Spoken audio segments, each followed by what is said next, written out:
Luna just flagged something that should make every single crypto holder sit up and pay attention. According to their latest legal submission, South Africa's new draft financial regulations treat crypto purchases above an unidentified threshold as offshore transactions. Think about that. Even if those transactions take place completely domestically between two people sitting right next to each other in South Africa, they are treated as capital leaving the country. Now, on paper, this looks like a local policy debate, but if you look closely at the timing of what happened next, you see a masterclass in state coordination. The very day after the Capital Flow public comment period closed, SARS, the South African Revenue Service, published its own draft guide to the taxation of crypto assets. It details how existing tax rules apply to crypto, with marginal rates reaching up as high as 45%. But they didn't stop there.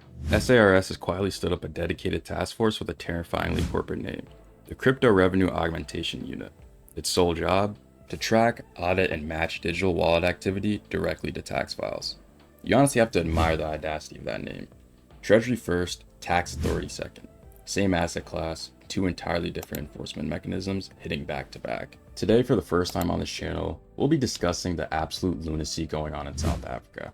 I'm going to connect the dots and prove 4 things to you. If you're new to the channel, welcome. I'm Jack Reynolds. We skip the hype here and look at the structural mechanics of how governments interact with decentralized tech. Here's the 4-point breakdown we're diving into today. Point 1. These regulations exist purely to reverse a massive court loss from May 2025. Point 2. The forced sale and private key disclosure powers are completely real, not internet rumors. Point 3. SARS opened a second front on day 1 using highly coordinated cross-agency choreography. Point 4. This is a global template, not a local story, leveraging automated global frameworks like CARF. The question is no longer whether a state can regulate Bitcoin. The real question is whether the exact blueprint becomes the combined model that every other government copies and adapts. So let's start with the court loss they're reversing. The story begins with a landmark legal case that almost nobody in mainstream crypto media is talking about. Standard Bank of South Africa versus the South African Reserve Bank. In May 2025, the High Court in Pretoria ruled on a massive open question. Do South Africa's exchange control regulations, which were written all the way back in 1961, actually apply to crypto assets? Those 1961 rules restrict citizens from moving capital out of the country without explicit Reserve Bank approval.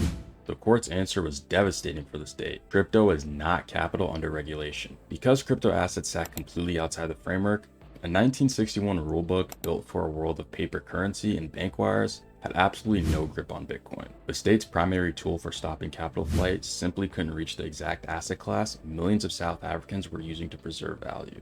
At that point, the state had 2 options: appeal the ruling and hope for the best, or completely rewrite the rulebook.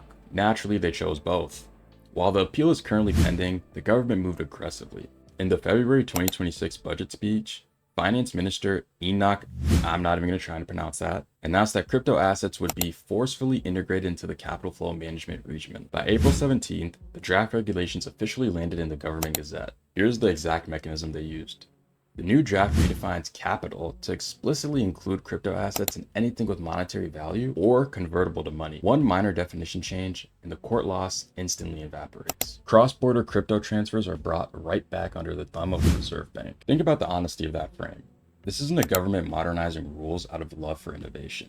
This is a government that lost in court and is restoring by administrative decree what the judiciary took away.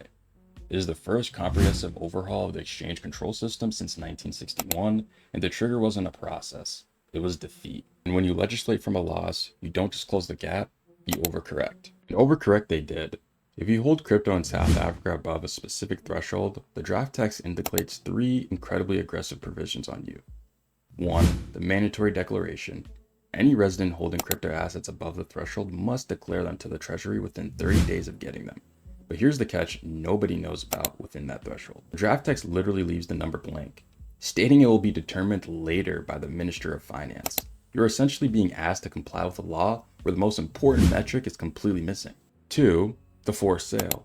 Once you declare your assets, the Treasury, an authorized dealer or licensed provider, can legally compel you to sell those assets to the state at market value in rand. And the text does not mince with words. It explicitly states that the holder may not stop, delay, or frustrate the sale. That is exactly where Luna planted its flag, calling this mechanism flat out unconstitutional and demanding its complete removal from the framework. And then we have the border key demand. But it gets worse. When you look at the primary text regarding border enforcement, at any port of entry or exit, any person, not just citizens, must declare crypto assets under their control. If an enforcement officer has reasonable grounds to suspect you are violating these capital laws, they can search your devices, your person, and seize the assets. Seized assets are immediately fortified to the state. Once fortified, regulations activate. The Treasury can issue a written demand for every single password, PIN, and cryptographic code needed to access and dispose of those assets. If you refuse, it is a criminal offense. You face a fine of up to 1 million Rand, or the total value of the crypto, whichever is greater, and up to 5 years in prison. Let's be entirely clear on what a private key actually is. It's not just a password to an account that you can reset. Whoever holds the key owns the asset globally, permanently. A password unlocks a door, a private key is the entire house. This provision allows border officials to walk away with the absolute custody of your wallet based on mere suspicion. While Treasury is securing the physical borders, SARS is securing the digital ledger. Look at the timeline. June 30th, the Capital Flow comment window closes at the end of business.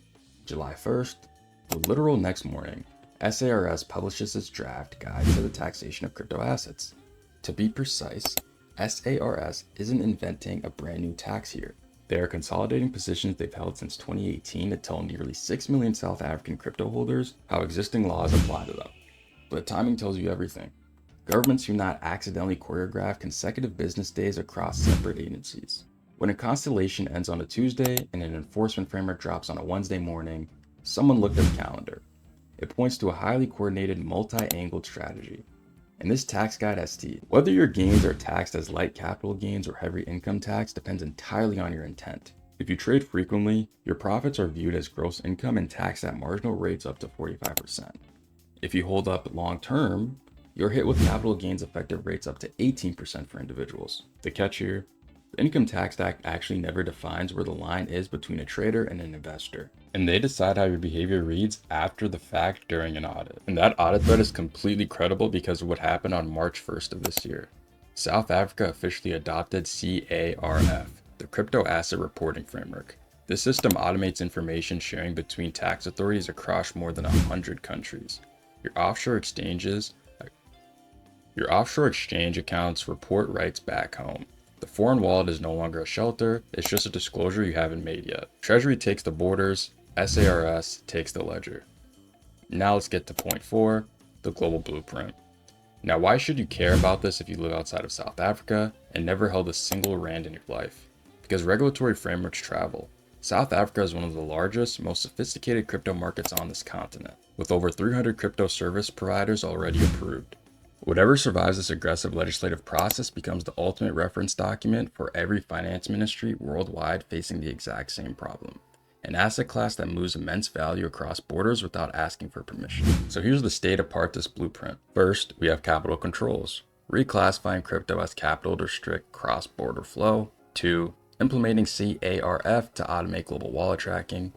And then we have a third, asset control, enacting forced sale mechanisms to convert crypto into fiat. Then we have seizure powers, compelling private key disclosures under threat of prison. Separately, each piece has defensible administrative purpose. Together, they form a complete, airtight apparatus for a state to see, tax, and take digital assets. Look at Kenya. They're finalizing their own crypto framework right now, with compliance mandatory by this November. Legal analysts are already openly asking whether Kenya will copy-paste South Africa's provisions. When your neighbor writes the first comprehensive aggressive rulebook in the region, you don't start from scratch, you copy, paste, and edit. So here's my take. If the final regulations delete 25.5, or if they convert the forced sale mechanism into a strictly court-supervised process, I will gladly stand corrected on my point here. Come right back on this channel and tell you I misread the entire intent. I would honestly love to be surprised on this one. This is an escalating story, and we'll be tracking the pending standard bank appeal and the threshold announcements as they come. If this deep dive gave you something to think about, hit that subscribe button, turn on notifications, drop a comment below. I'm Jack Reynolds. Thanks for sharing your time with me, and I'll see you in the next one.